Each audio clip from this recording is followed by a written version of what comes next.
현미경 바이블 강의 시간, 오늘은 162번째 창세기 9장 24절 축복과 저주의 갈림길이라는 제목을 가지고 말씀의 은혜를 함께 나누고자 합니다.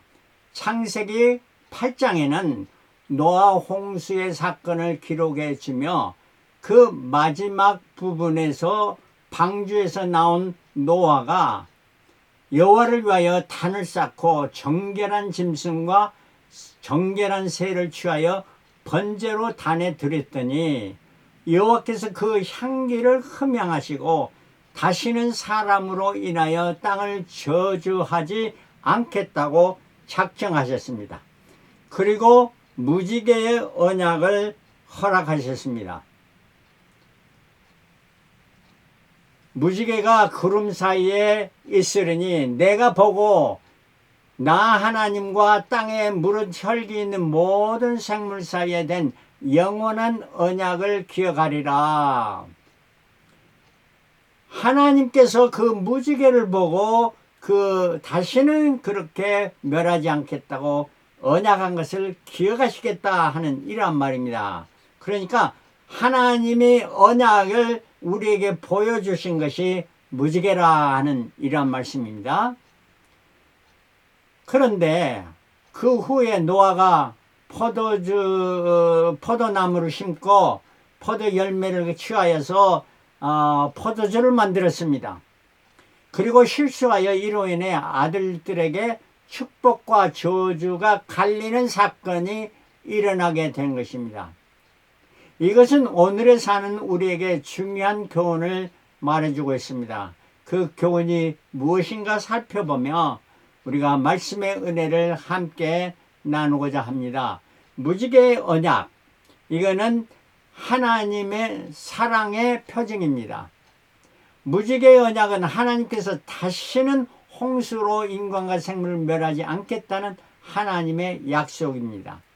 이는 하나님께서 홍수에서 나온 노아가 먼저 하나님께 제단을 쌓고 번제를 드렸기 때문에 하나님은 기뻐하시고 이 노아가 드리는 깨끗한 짐승과 새의 피를 흘려 제단에 쌓았던 그 번제의 향기를 맡으시고 기뻐하시고 그 사랑을 약속해 주신 것이 무지개의 영원한 언약입니다.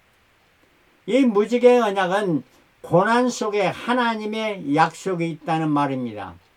구름이 없으면 무지개도 없습니다. 무지개는 역경 중에 꿈을 보여주는 하나님의 약속입니다.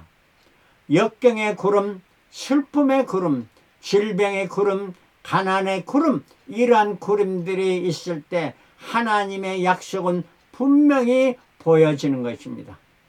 무지개는 내가 어디에서 보느냐에 따라 보입니다. 믿음의 눈으로 하늘을 바라보는 자에게는 무지개의 언약이 보여지는 것입니다. 세 번째로 무지개의 언약은 마음속에 있는 것입니다. 무지개를 어느 누구도 손으로 잡을 수가 없습니다. 그러나 무지개의 언약은 마음속에, 하나님의 마음속에, 우리 하나님을 믿는 믿음의 사람들의 마음속에 항상 있다는 것을 우리가 알아야 됩니다. 이것은 신앙의 기쁨이요 축복입니다. 이는 예수 그리스도를 통해서 내가 너를 결코 정죄하지 않겠다 하신 하나님의 심판을 제하시고 우리에게 사망에서 생명으로, 슬픔에서 기쁨으로 옮겨주시는 축복이라 하는 이러한 말씀입니다.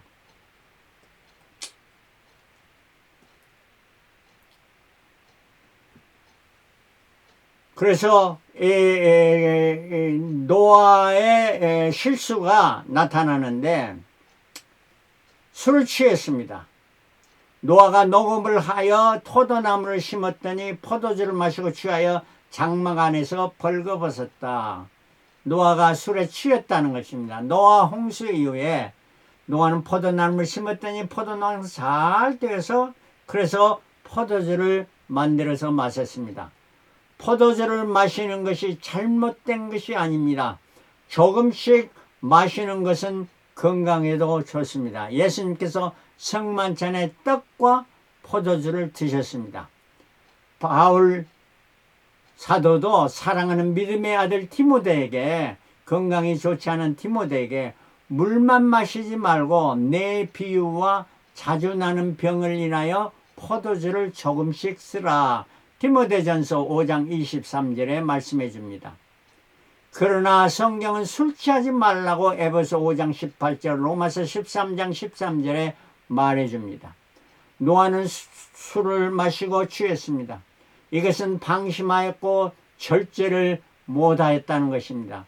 사람을 술 마시고 취하는 경우가 매사가 꾀이고 절망일 때 마시고 취하지만, 또한 매사가 잘 때고 너무 기분 좋을 때에 취하기도 합니다. 홍수 후 노아는 당대 제일 높은 윗사람이고 농사도 잘 되고 모든 것이 호사일 때 하나님의 제단도 쌓았고 기분도 좋아서 이렇게 무지개 언약도 받았는데, 그 위치나 모든 일이 최고일 때 노아는 기분 좋아서 술 마시고 취했던 것입니다. 이때가 사단이 사람들을 넘어뜨리게 하는 가장도 좋은 때라는 것을 우리는 묵과해서는 아니들입니다. 이것이 인간의 연약함입니다. 근신하였거라 너희 도적마귀가 우는 사자같이 두루다니며 삼킬 자를 찾느니, 베드로전서 5장 8절의 말씀입니다. 술에 취하니까 자기가 하는 행동을 컨트롤하지 못합니다. 그래서 벌거벗었습니다. 사람이 술을 마시면 취하게 되는 것은 당연한 것입니다. 처음에는 사람이 술을 마시면, 두 번째는 술이 술을 마시고, 세 번째는 술이 사람을 마셔버리는 것이 아니겠습니까? 취하는 것도 정도 차이지, 운전을 할 때, 자동차 운전할 때 경찰이 그 음주의 알코올의 수치를 체크합니다. 그런데 그 수치가 아주 높게 되면 자기가 무슨 일을 하는지 분별을 못하게 됩니다. 분별력을 잃게 됩니다. 바로 노아는 이 정도 마셨다는 것입니다. 그래서 벌거벗고 이는 옷을 다 벗어버렸다는 것이며 자기의 수치를 드러냈다는 것입니다. 세 번째는 이불을 덮지 않았습니다. 사람이 잠자리에 들면서 옷을 다 벗고 사는 사람도 있습니다. 이런 자들은 이불을 덮고 자면 자기의 수치를 드러내지 않습니다. 노아는 술에 취해서 벌거벗고 이불도 덮지 않고 잠을 잤습니다. 결국 자기의 수치를 드러내고 남의 얼굴을 붉히게 하거나 찡그리게 한 것입니다. 이것이 문제였습니다. 술 취하고 운전하면 남에게 피해를 주게 됩니다. 이것은 사람이 자기 절제를 하지 않고 행동하면 남에게 피해를 주게 됩니다. 그래서 성령의 열매는, 처음 열매는 사랑입니다. 마지막 9가지 열매 중 마지막 9째 열매는 절제입니다. self-control. 성화의 길을 걸어가는 모든 자는 절제를 잘 해야만 합니다. 절제하는 자는 뭐냐? 배의 키와 같습니다. 배가 어느 방향으로 돌리냐는 것이 rudder, 키입니다. 배 뒤에 있는 키에 따라서 배 방향으로 돕니다. 배가 잘못 키를 누르면 산으로 올라가되는 암초에 부딪히게 되고 자기도 죽고 남을 죽이는 결과를 가져오게 되는 것입니다. 자, 노아에는 세 아들이 있었습니다. 세 아들은 셈과 함과 야벳이었습니다. 노아의 세 자녀들의 순서는 셈, 함, 야벳이 아니고 야벳이 첫째고 둘째는 셈이고 셋째가 함입니다. 왜 그러냐면은 창세기 5장 32절에 노아가 500세 된 후에 셈과 함과 야벳을 낳았더라 하니까 셈, 함, 야벳을 낳은 때가 500세인데 새 쌍둥이가라는 말이 아니고, 이 중에 첫째를 낳은 때가 500세였다. 근데 그 숫자 중에서 누가 제일 맞으냐? 창세기 9장 24절에 노아가 술이 깨어 그 작은 아들이 자기에게 행한 일을 알고, 근데 이 작은 아들을 NIV나 RSV나 ASB에서 번역에 The youngest son으로 되어 있습니다. 그래서 함이 막둥이라 하는 이란 말입니다. 또 창세기 10장 21절에 셈은 야벳의 형이라. 분명히 우리말 성경에 야벳이 큰아들인 것을 셈이 큰아들인 것을 말해주는데, 영어 성경에는 분명히 모든 영어 성경은 sons were also born to Shem. 셈에게 아들들이 있었는데, 셈은 누구냐? 셈의 whose brother, older brother, 그의 큰 형은, 더 높은 형은 was 제벳이었다. 그러니까 셈의 형이 야벳이었다 하는 말입니다. 우리말 성경의 번역과 모든 영어 성경의 번역은 완전히 반대로 되어 있습니다. 그래서 이걸 볼 때에 분명히, 그러면 영어가 맞냐 한국말이 맞냐 둘 중에 하나입니다. 그런데 창세기 11장 10절에 셈의 후에는 이러하니라. 셈은 100세 곧 홍수 후 2년에 아르박삭을 낳았고, 그러니까 셈이 그 아들을 낳을 때가 홍수 후 2년이니까 무슨 말이냐, 노아가 602세 때에 셈이 아르박삭을 낳았다 하니까 노아가 셈을 낳은 때는 502세였다는 말입니다. 그러므로 노아가 500세에 셈과 함과 야벳을 낳았다는데, 이때 500세에 낳은 것은 셈이 아니고 야벳입니다. 그래서 야벳은 500세에 낳고 셈은 502세에 노아 502세에 낳고 함은 제일 막둥이였다 하는 것이, 이게 성경이 분명히 우리에게 말해준 순서입니다. 그러므로 한국의 우리나라의 번역이, 이거 한국 성경의 번역이 모두 다 잘못 번역되어 있는 것을 분명히 성경이 증명해 주고 있습니다. 이 말씀을 듣고 보는 자들은, 우리 성경 번역하는 이란 기관이 있잖아요. 이 우리말 성경 번역을 고쳐야 될 것입니다. 잘 명심하고 이제부터는 고쳐지는, 아직도 성경 번역한 지가 수십 년이 지났는데 고쳐지지 않고 있는 것이 사실입니다.